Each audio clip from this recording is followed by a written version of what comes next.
Tonight, the New York Times is reporting new details about ideas President Trump has for the southern border. According to an excerpt from the new book, Border Wars, written by two New York Times correspondents, privately, the president had often talked about fortifying a border wall with a water-filled trench stocked with snakes or alligators, prompting aides to seek a cost estimate.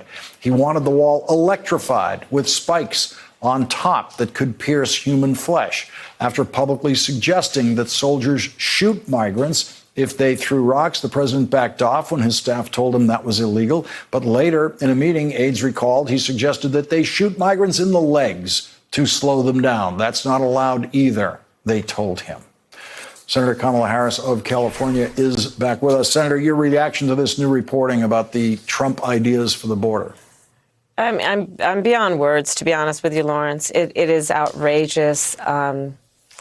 You know, we have a person occupying the White House right now that is not only lawless, not only probably the most unpatriotic president we've ever had.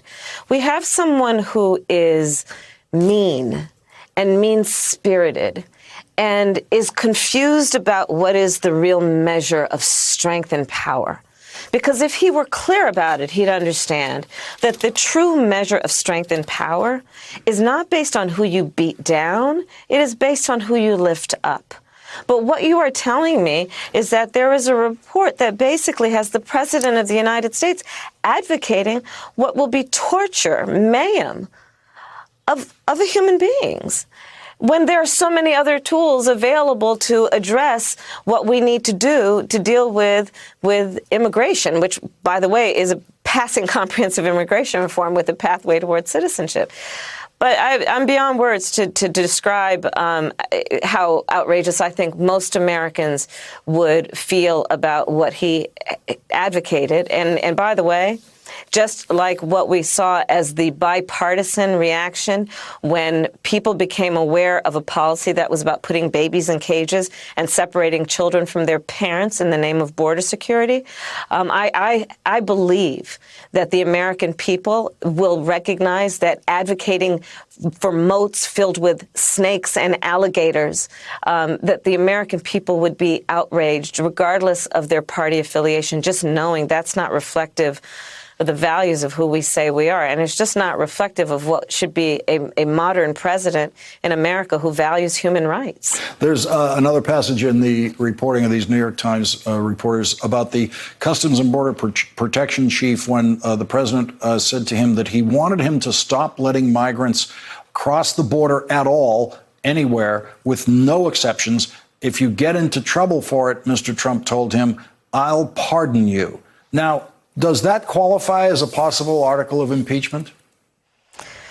Well, listen, I mean, what he is basically saying is if you commit a crime, I got your back. Mm-hmm. So let's start with the fact that we have the president of the United States encouraging someone to break the law.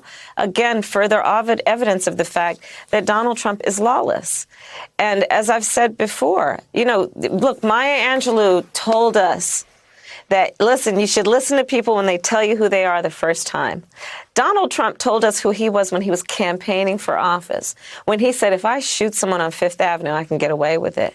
He told us then who he is. And all of this is evidence that is evidence of the fact that we knew a long time ago. And so let the impeachment proceedings begin. And I have full faith in the ability of the United States Congress, certainly in the House of Representatives, to do the right thing. Senator Kamala Harris, candidate for President of the United States, thank you very much for joining us tonight on this important news night. Really appreciate it, Senator. Take care. Thanks for checking out our YouTube channel. Subscribe by clicking on the button below for more from The Last Word and the rest of MSNBC.